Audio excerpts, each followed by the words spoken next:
escutando falar, é o nosso colega, é o nosso braço direito, o Petri, que está aí na live organizando aqui para a gente. Boa noite a todos, boa noite ao pessoal que está entrando.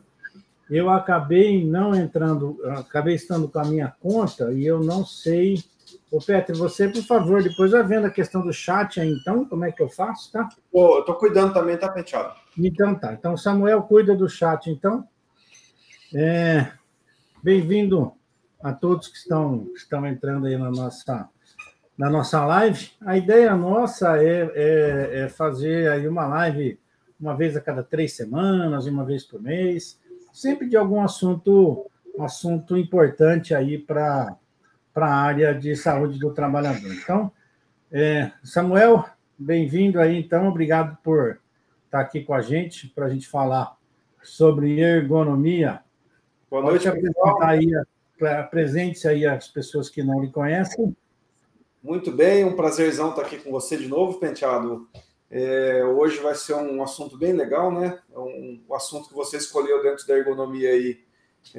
Um assunto que está passando bem batido aí na hora da produção da ergonomia, né? Então, eu acho que vai ser bem produtivo hoje. Para quem não me conhece, eu sou o Samuel, sou engenheiro de produção, engenheiro de segurança, sou fisioterapeuta também, ergonomista, e desenvolvo aí a ergonomia há muitos anos, né? Então, trabalho diretamente com a parte de análise ergonômica e consultoria em ergonomia há muitos anos, mais de 16 anos já, e também trabalho junto com o professor Penteado aí nos cursos do Instituto Imersão. Então, um prazer estar aqui com vocês. Muito bom. Pessoal, a live não é uma live grande, comprida, tá? Porque todo mundo tem coisa para fazer ainda e todo mundo já está meio cansadão também, né? Vamos dar início, então. Petri, mostra para a gente aí na tela aí a NR17 sobre o tema que nós vamos falar hoje. Está mostrando já? Pessoal, então eu queria chamar a atenção, eu conversei com o professor Samuel e eu queria chamar a atenção para vocês desse item 17.4.3.1. Eu sei que no Instagram é difícil vocês verem, eu vou ler aqui rapidamente e eu vou pedir depois para o Samuel discorrer sobre isso. Eu queria chamar a atenção para vocês esse item que parece que as pessoas não perceberam ainda, que ele vai dizer lá o seguinte: as medidas de prevenção devem incluir, veja o que está escrito lá, 2 ou mais das seguintes alternativas. Então, não é uma alternativa. Às vezes eu já estou fazendo perícia lá, o pessoal pergunta e fala assim, Penteado, mas tinha pausa? Só a pausa, a NR está dizendo que não serve, né? Eu tenho que ter pelo menos 2 dessas seguintes alternativas. Então, quais são as alternativas que eu tenho para a melhoria aí da prevenção da saúde do trabalhador? As pausas, o Samuel vai falar sobre elas, a questão do rodízio, a alteração na forma de executar, a alteração na organização da tarefa e outras medidas aplicáveis, né? E aí que entra na questão da intervenção ergonômica, que inclusive o professor Samuel dá esse curso de intervenção ergonômica no Instituto.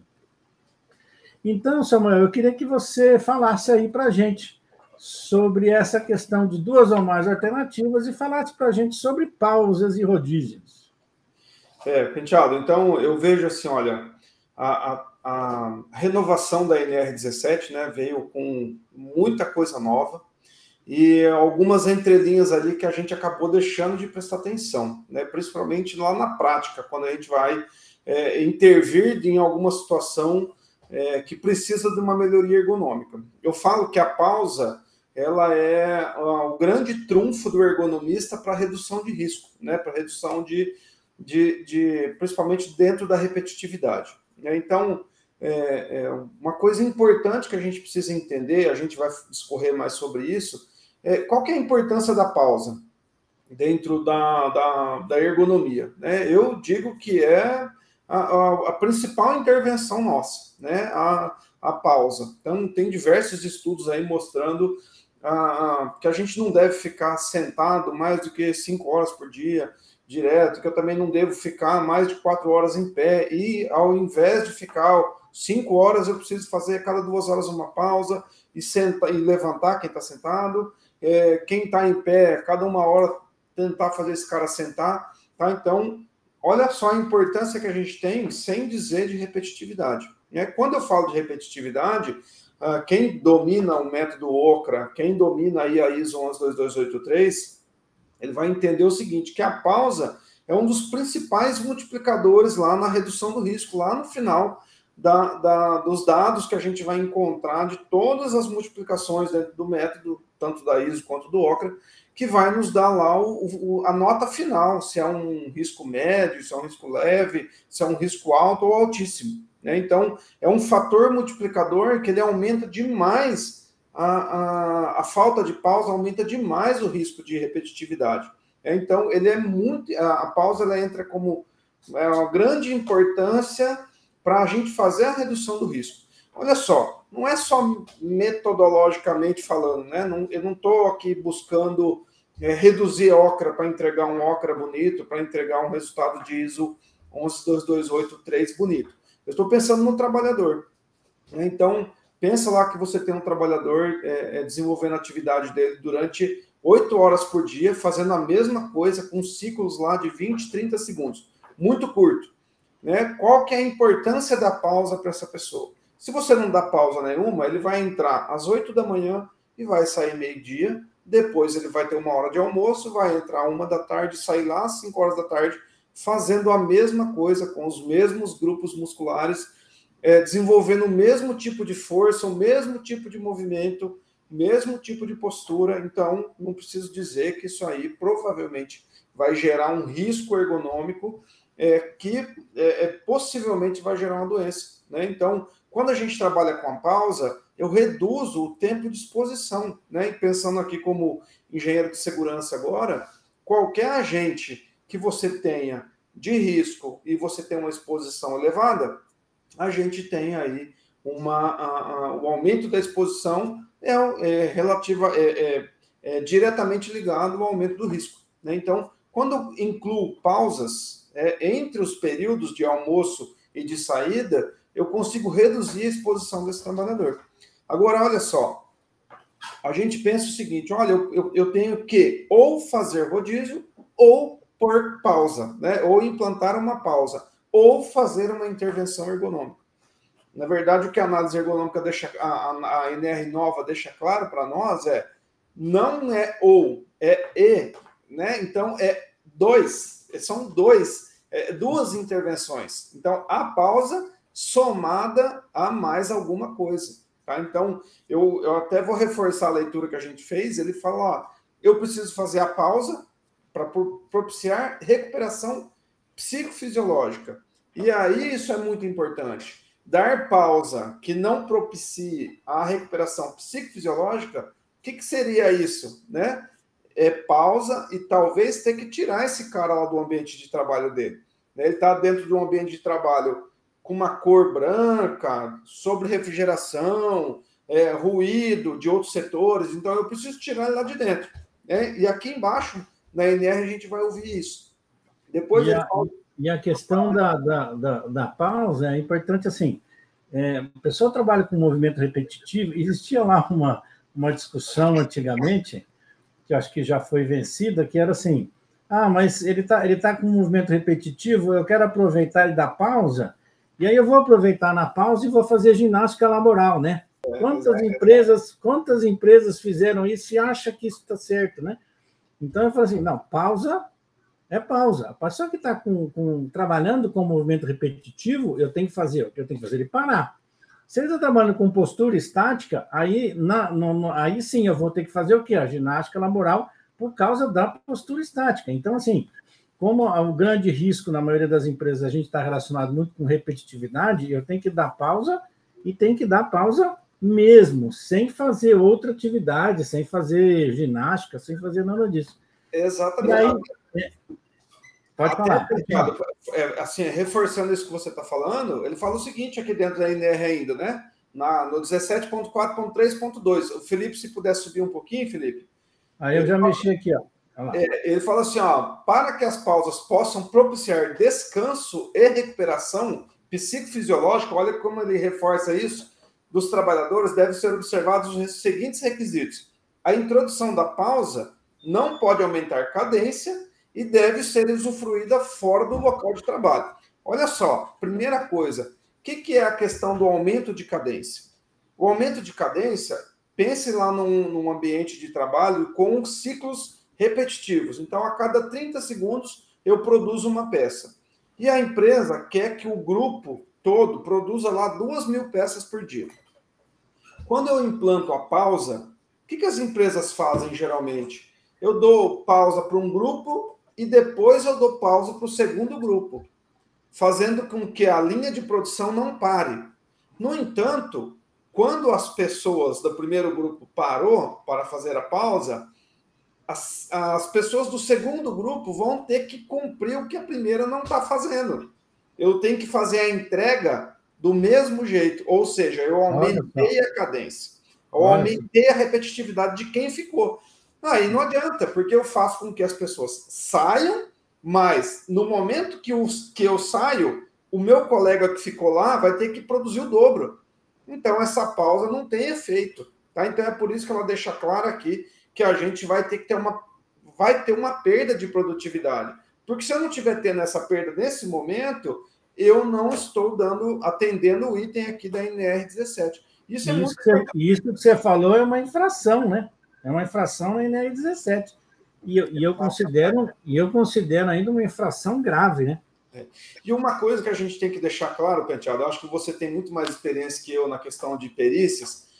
A empresa, às vezes, quando a gente está avaliando, a empresa quer brigar com a gente, ergonomista. Pô, você quer fechar minha empresa?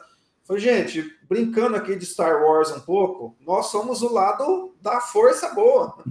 Né? O fiscal, o Ministério do Trabalho, esse cara vai lá te fiscalizar. Não é? Então, assim, ó, eu estou vendo o que o fiscal vai ver.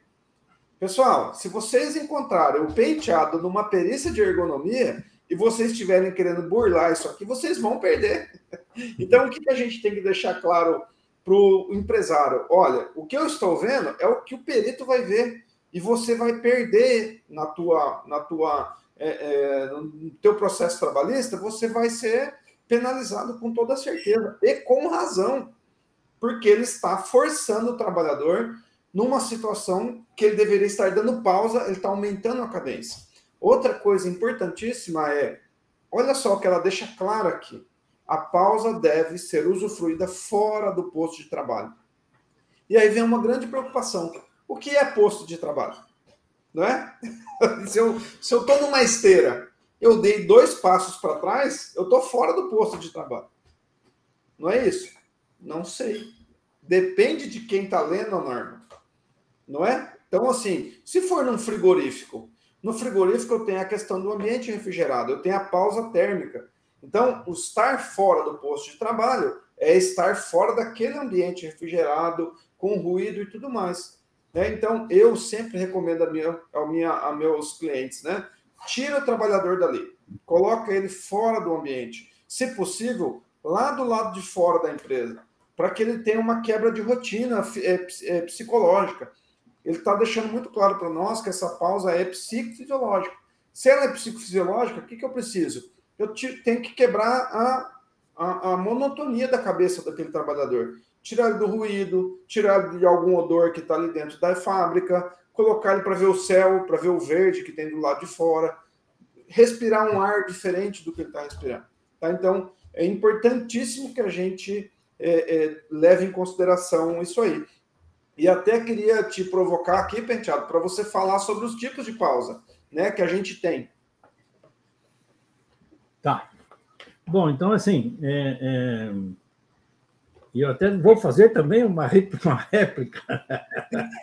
para você, que eu acho que é interessante também. Bom, tipo de pausa, nós vamos ter essa pausa normal, que é a pausa de descanso, né, que o Samuel vai falar depois quanto tempo que é o tempo de pausa, conforme aí a ISO 112283, que eu acho que é importante.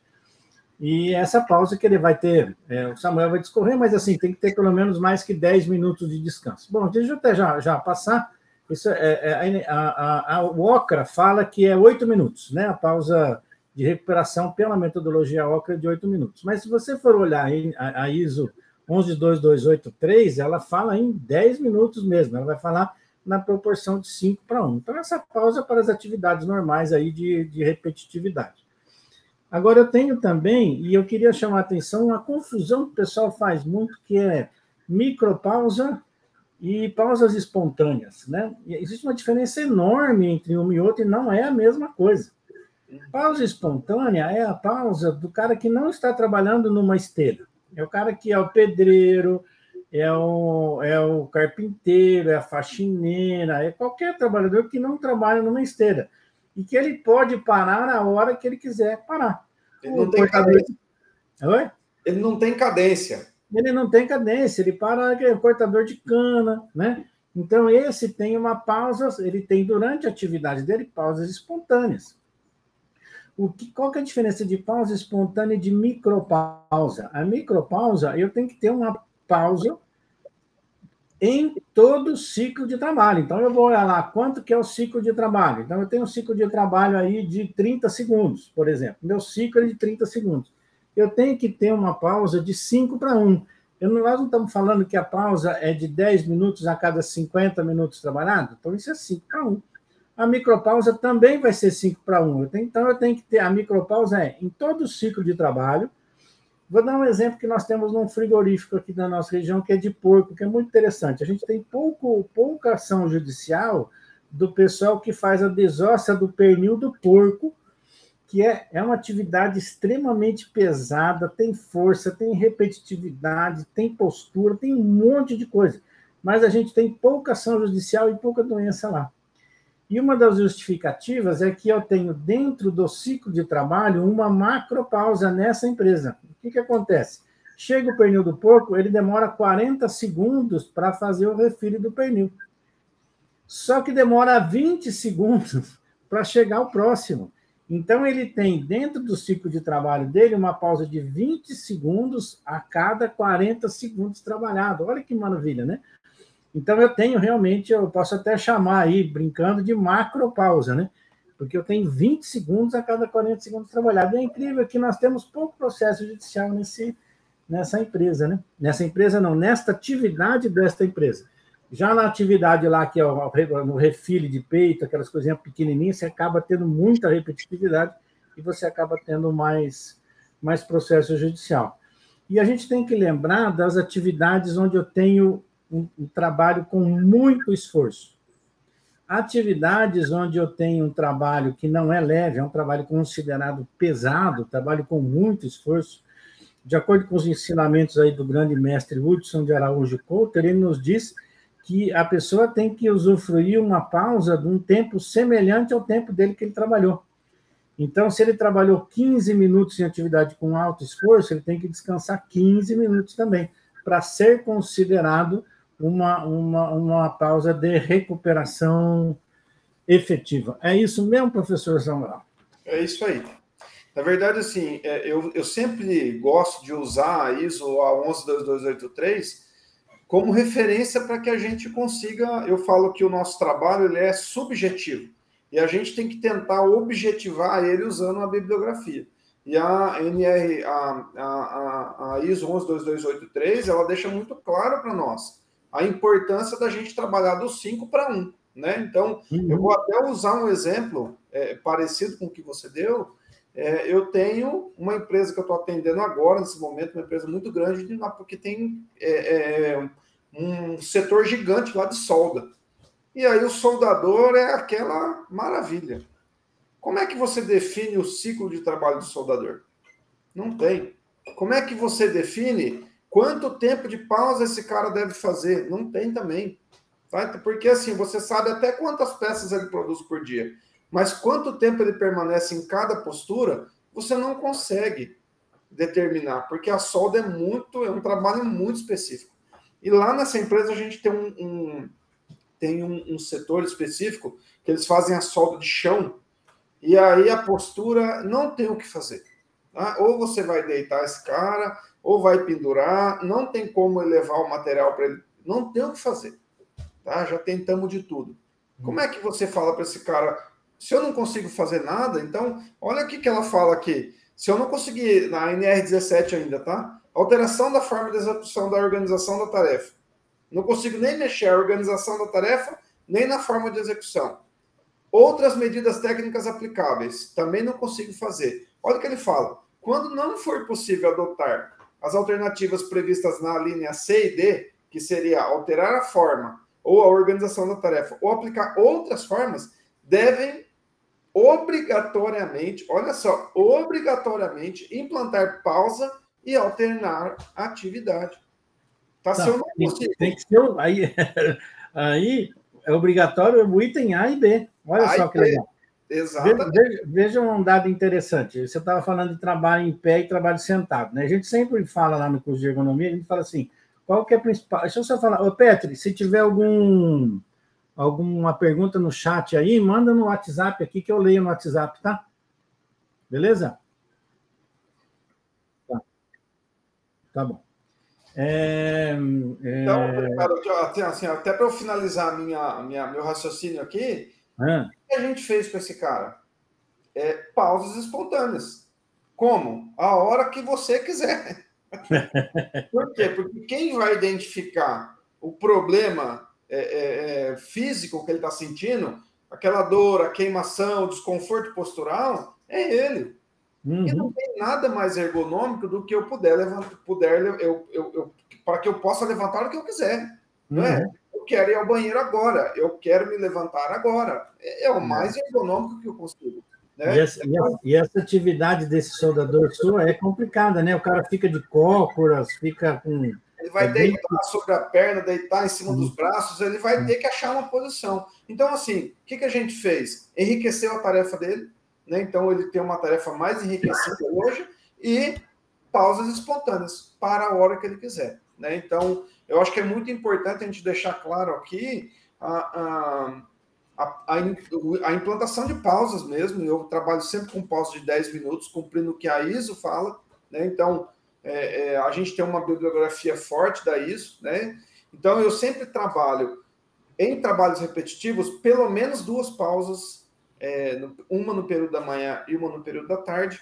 Quando vai para o frigorífico, a gente não tem muito o que fazer. Então, a gente vai ter que trabalhar com os 60 minutos de pausa. De preferência, o ideal seria uma pausa, ou 5-1, né?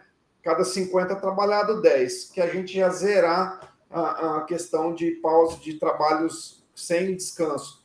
Mas, como não é muito possível, né? Os empresários vão perder muito com isso. Essa questão da produtividade, da cadência, perda de ritmo de trabalho. Então, a gente acaba trabalhando com pelo menos 3 pausas durante a jornada.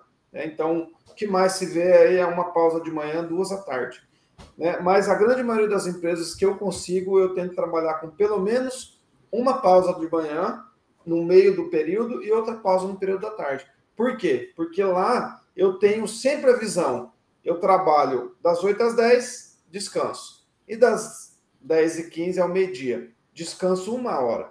Da 1 às 3, depois 3 às 3h15, 3h10, eu descanso e vou até o final. Eu tenho só 2 horas. Se eu fiquei em pé, nessas 2 horas, são 2 horas em pé, 10 de descanso. Mais 2 em pé, almoço, sento.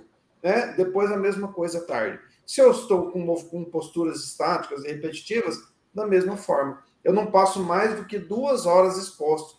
E, gente, 10 minutos é o suficiente para o seu corpo recuperar. Agora, deixa eu contar um caos rapidinho, que a pausa pode atrapalhar. Olha só, eu fiz uma análise numa empresa muito grande, aí todo mundo conhece.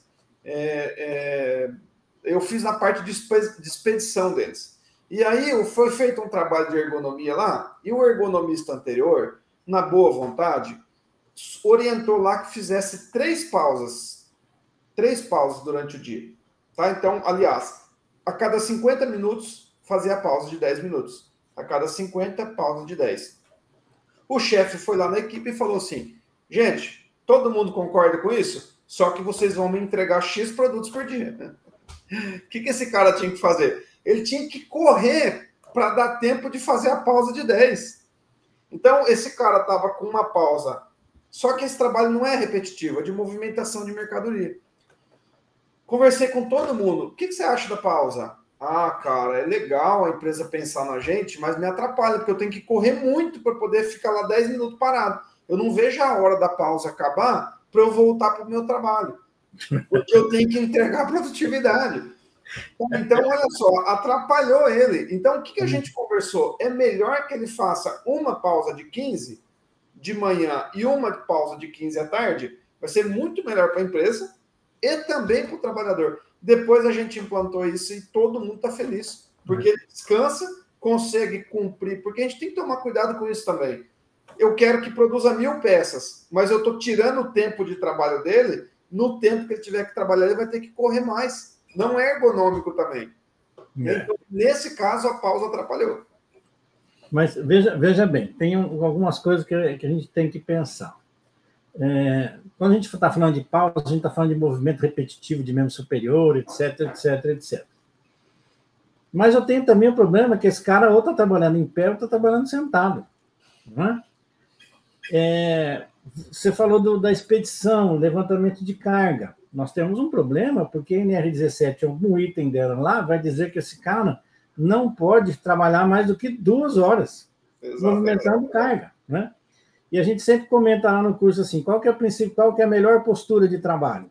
É sempre a próxima, né? Então, por isso que não é nem em pé, nem deitado, nem sentado, nem nada, é sempre a próxima. Por isso que tem esse item B, que é a alternância de tarefas, a alternância de postura. E veja bem, toda vez que eu vou falar... Hoje, o que eu falo de risco de trabalho sentado através de uma norma europeia? Ele vai dizer o seguinte, eu não posso ficar mais do que 2 horas sentado, ou eu não posso ficar mais do que 2 horas em pé.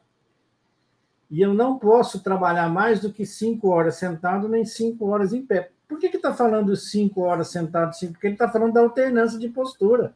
Ele está falando assim, olha, não pode ficar 2 horas seguidas, mais que 2 horas seguidas em pé. Ok, mas ele não pode trabalhar mais do que 5 em pé.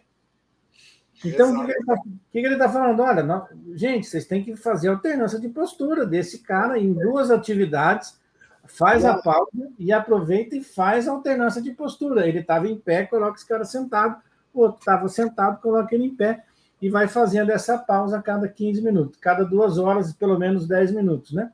Lembrando ainda que trabalho em pessoas com problemas prévios de coluna, gestantes, idosos, eles têm que alternar de postura pé e sentado pelo menos a cada hora, porque eles já têm mais propensão a ter doenças, né?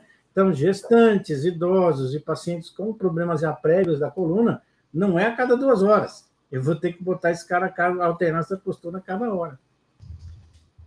E lembrando, Penteado, que, assim, que a NR17, a atualização dessa, ela já vem trazendo essa preocupação da gente mudar a alternância postural. Na NR antiga, ela vinha falando o quê? Sempre que possível, o trabalho deve ser sentado.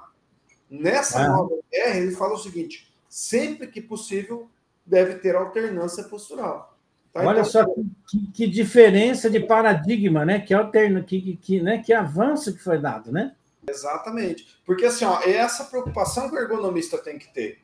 Na verdade, a gente tem que começar a olhar para o ser humano, ele desenvolvendo uma atividade, como um ser humano de carbono, não de ferro, né? Ele é composto de carbono. Então, ficou muito tempo parado em qualquer posição, qualquer situação que ele faça igual, né, tanto postural quanto de movimentação ou de movimentação de cargas, esse trabalhador vai ter desconforto, né? Então, muitas vezes você olha, a vida desse cara é boa, ele ficou o dia inteiro sentado. Eu fico aqui uma média de 12, 13 horas sentado. Pergunta como é que minha coluna tá. Né? Tenho dor diária. Por quê? Muito tempo sentado. A postura adequada é a troca postural. Né? Então, assim, o que eu sempre gosto de dizer, usem e abusem da pausa. E da mesma forma, da mudança de postura. Né? Eu sempre falo isso. A melhor postura é a próxima, sempre. Quando eu trabalhava no SESI, eu tive a oportunidade de conhecer a unidade de Minas Gerais, e lá em Minas Gerais tinha um setor lá, um laboratório de ergonomia. E lá tinha, naquela época, um tempo atrás, mais de 6 anos atrás, já tinha uma mesa que mudava de altura. né? Então, o cara estava num posto administrativo, ele queria ficar em pé, ele digitava a altura da mesa, a mesa subia. Sensacional, né? Você não precisa sair da mesa para poder mudar a postura, né? E, gente, é impressionante. Qualquer coisa que está te deixando monótono, troca de postura, para você ver que parece que muda a posição de olhar, muda a tua visão do ambiente que você está, faz toda a diferença, né? Então, é importantíssimo. Eu falo que o ser humano ele precisa de movimento, né? Tudo que faz você ficar em movimento melhora. Tem uma pergunta para você aqui, tá? Veio aqui pelo WhatsApp. O nosso amigo Rogério Bosco mandou aqui uma mensagem para mim no WhatsApp para mim. E aí eu queria perguntar isso para você. Ele manda um abraço para nós, falando de excelente conteúdo, etc. E aí, como você, como ergonomista, como que você faz para comprovar as suas pausas?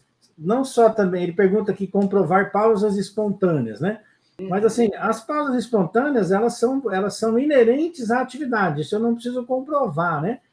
Especificamente a pausa espontânea, é inerente da atividade, vou colocar lá pausa espontânea, o que ele é?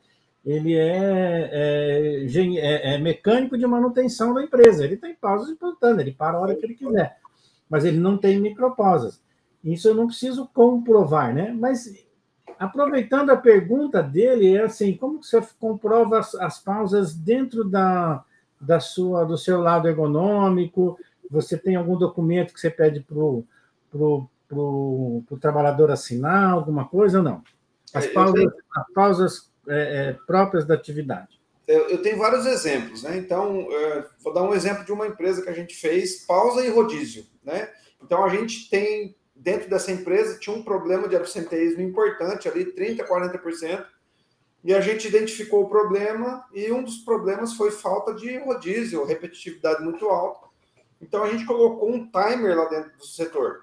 Esse timer, ele tocava a cada 30 minutos, que era para poder fazer o rodízio, e a cada 1 hora ele tinha um toque diferente para fazer a pausa. Tá? Então, a gente fazia, aliás, a cada 2 horas. Então, a cada 2 horas ele tinha um toque, que o pessoal já sabia que era pausa. Então, a gente registrou no documento o uso do timer. Né? Então, o timer vai fazer uma sinalização a cada 30 minutos para mudança de postura, né? Para rodízios, e a cada 2 horas para pausa. Outra situação, empresas que a gente não tem como, igual o Rogério colocou, né? Como que você registra uma pausa espontânea? Documentando. Olha, no setor acontece pausas espontâneas. Sim, como que você pode colocar também? Além de o ergonomista colocar, a empresa preencher lá a ordem de serviço da NR1. Né? Todo trabalhador tem que ter o NR1 lá, a ordem de serviço dele preenchida. Então, lá nas orientações de trabalho, dentro da tua ordem de serviço, você coloca isso. Realizar pausas assim que você sentir algum desconforto postural. E você vai entregar para esse trabalhador, orientar ele e pedir a assinatura. Já está comprovado que você orientou. O trabalhador não faz. Se ele não faz, ele não sentiu necessidade de fazer. Não é? Tá? Agora, como que a gente faz lá no frigorífico? No frigorífico tem que bater o ponto. Toda vez que o trabalhador sai, ele bate o ponto para comprovar isso, porque lá tem uma legislação específica sobre isso. Né? Então, pode perceber que aqui na NR17, nossa, agora não tem nada especificando, tem que ter 10 minutos, tem que ter 15 minutos. Ele fala que tem que ter pausa. Quem define a pausa? O ergonomista que vai desenhar isso aí. Eu acho que é isso, né? Muito bom. Petri, tem alguma outra pergunta no Instagram aí? Alguém? Não? Beleza. Samuel, eu acho que é por aí, né? Acho que é isso que a gente queria conversar com eles, né? É isso.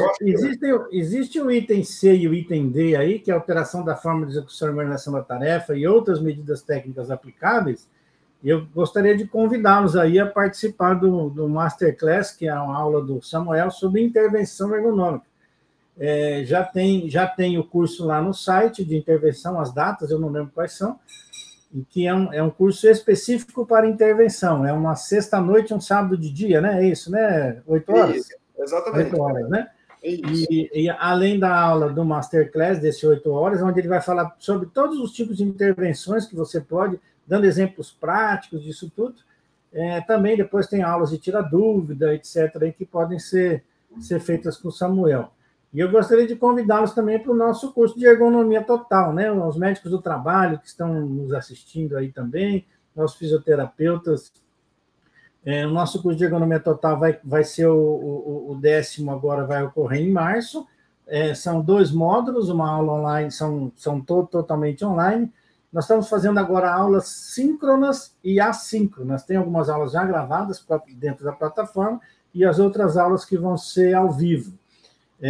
Essas aulas todas permanecem gravadas, vocês têm a apostila virtual, o curso do Samuel de Intervenção Ergonômica também tem a apostila virtual, que fica de modo vitalício para vocês. Eu gostaria de convidá-los, então, para fazerem aí o nosso curso de ergonomia total. Ergonomia é uma coisa que está cada vez mais pegando dentro das empresas, e temos o nosso curso também de ergonomia forense, para quem já sabe ergonomia, é o curso de ergonomia dentro de um processo judicial também, já está com data marcada lá dentro do nosso site, do Instituto Imersão. Convidá-los a entrar no nosso Instagram do Instituto Imersão, tem muita coisa legal lá. O site tem muita coisa boa, tem um blog no Instituto, www.institutoimersão.com.br, tem um blog com muita matéria muito legal lá. Tem aulas gratuitas que vocês podem acessar também. Eu vou só dar uma cutucadinha aqui, é um assunto para outro dia, né? Mas você falou aí da importância da ergonomia, né? Que ela vem crescendo muito, e eu estou vendo muito ergonomia mal feita no PGR, né? A pessoa que vai lá elaborar o PGR, ou a empresa, o médico, por exemplo, recebe um PGR externo, e a ergonomia vem de qualquer jeito. Vê um cara pegando uma caixa lá, já coloca risco para a coluna. Vê um cara movimentando a mão, já coloca risco repetitivo. Risco postural, risco ergonômico de digitação. Esse cara que colocou isso, ele não conhece ergonomia. E gerou um problema, já deu nexo lá, não deu, Penteado? Então, acho que isso é para outro dia, mas... Não, mas eu acho importante, assim, isso a gente fala lá no curso de ergonomia total, né? Como identificar, como efetivamente identificar um risco ergonômico, vamos chamar de perigo ergonômico, né? Como identificar esse perigo que está lá na ISO 45001, que é toda fonte capaz de causar danos. Como colocar isso depois dentro de uma matriz, né? Samuel, eu vi gente colocando PGR contato com quina viva, colocando dentro de um PGR, gente, mas se eu tenho uma quina viva, eu não vou colocar lá alto risco, fazendo matriz de risco para uma coisa que eu tenho que resolver. Exato. Não é verdade? Né? Bota lá dentro do PGR, assim, cadeira inadequada, alto risco para a coluna. Aí você fala assim, mas meu filho, isso aqui você já tinha que ter trocado, você não vai para o PGR. Existem situações que você fala lá no curso de ergonomia total, na análise ergonômica preliminar, né? Existem situações que elas têm que ser resolvidas na preliminar. Na hora que eu já vi, eu tenho que resolver o problema, não é isso? O que o perito mais gosta de encontrar na empresa? Um PGR acusatório. Se já for no PGR, para que você vai procurar prova? Já está lá. Então, acho que a grande preocupação, eu como engenheiro, eu falo para vocês, acho que os médicos que estão aí também, a gente tem que aprender a mastigar o que os outros colocam para dentro da nossa empresa, né? Olhar e ver. Eu acho que a importância do conhecimento é não aceitar esse tipo de informação num documento que vai gerar um problema para a empresa, né? Então, por isso que eu quis cutucar isso, porque eu estou encontrando bastante PGR aí com ergonomia muito superficial. Você percebe que a pessoa que fez a análise do risco não conhece e jogou o risco lá como se fosse um risco alto, né? E isso aí era um nexo que é muito difícil da gente derrubar depois, né? Acho que é isso. Tem mais uma pergunta vindo aqui. Hugo Leonardo, professor Hugo está nos assistindo, olha que maravilha. Um abração, Hugo. O simples fato de se levantar da posição sentada uma vez, ou quebra o conceito de postura sentada? ou mesmo em relação à postura em pé, o que ele quer dizer assim, só o fato de você levantar já quebra o risco da postura sentada? Acho que não é só o fato de levantar, né? Você tem que fazer a pausa mesmo, não é isso? Então, você tem que alternar a postura, não é isso? Então, você vai alternar a postura, ele vai estar sentado, você vai colocar ele em pé, mas ele vai ter que ficar pelo menos aí de 10 a 15 minutos nessa posição em pé, para depois voltar a sentar. Mas só isso também, muitas vezes, você deveria fazer com a alternância de atividade. Né? Ele estava na sentada, você coloca ele um tempo trabalhando em pé para você realmente... Lembra aqui, Hugo Leonardo, que ele está falando lá, incluir 2 ou mais das seguintes alternativas. Se você só colocar a alternância, às vezes, você só colocar a pausa de 10 minutos não vai ser suficiente. Né? É bem difícil de responder o doutor Hugo aí, porque é um expert aí na ortopedia, né? Mas olha só, a gente tem que lembrar da nossa fisiologia, né? Então, quando eu penso na fisiologia, esse cara que está parado, eu estou com um retorno venoso comprometido, o cara está com a perna toda dobrada, geralmente de calça jeans, né? Então, a hora que eu coloquei esse cara em pé, eu tenho que fazer ele se movimentar também. Então, eu sempre falo para o pessoal do administrativo, marca no teu reloginho aí, a cada 1 hora, vai buscar uma impressão, vai buscar um café, vai ao banheiro, para você andar um pouco também. Né? Só o fato de ficar, estou sentado, levantei, eu só mudei da posição sentado para em pé. Né? Alguns músculos vão sair de contração estática e outros vão entrar em contração estática. Né? Então, é por isso que é importante a gente tentar fazer o máximo possível para esse cara se movimentar, quem tá parado, e quem está em pé sentar e relaxar um pouquinho. Antigamente, a gente falava para o pessoal pegar a garrafinha d'água, está aparecendo a garrafinha d'água aí, tá, né? Pegar a garrafinha d'água, encher a garrafinha d'água não inteira, não precisa ser inteira, só se você tomar bastante água, mas encher a garrafinha d'água é o suficiente para você tomar durante 1 hora. E aí escrever assim na garrafinha a palavra gato. Por quê? Em primeiro lugar, porque você vai precisar se hidratar, né? Hidratar é bom. Como você vai colocar um volume de água suficiente para 1 hora, quando der 1 hora, o que você vai fazer? Você vai levantar. Você vai levantar e vai andar lá para pegar água. E nesse meio tempo, como você está numa postura sentada estática, você aproveita para fazer o que o gato mais faz? Se espreguiçar, não é? Você aproveita para você fazer aí os alongamentos, né? Então, essa era a técnica da garrafinha do gato, né? A gente orientava muito aí o pessoal no escritório. Beleza? Muito bem, acho que é isso. Rogério Grau tem uma pergunta importante. Quando nós vamos jantar? Vamos marcar. Rogério Grau também é professor aí no Instituto, ele dá a nossa aula de aposentadoria especial e teremos um curso, mais cursos aí com ele aí previstos aí para 2023. Fechou, gente? Fechou? É isso aí. Pedro? É isso aí? Pessoal, Samuel, obrigado então aí pela disponibilidade. Pessoal que estava aí ao vivo, obrigado. E nós vamos deixar essa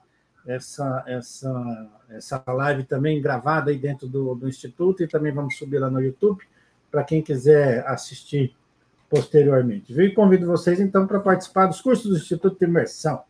Boa noite, Samuel. Boa noite. Petri, muito obrigado que estava aí nos ajudando aí na transmissão. Obrigado, pessoal. Obrigado. Valeu, Penteado, mais uma vez aí pela oportunidade da gente. Tá? Foi bem legal. Acho que tem muita coisa para a gente discutir. Devagarzinho a gente vai colocando as coisas no lugar. Um abração e até a próxima.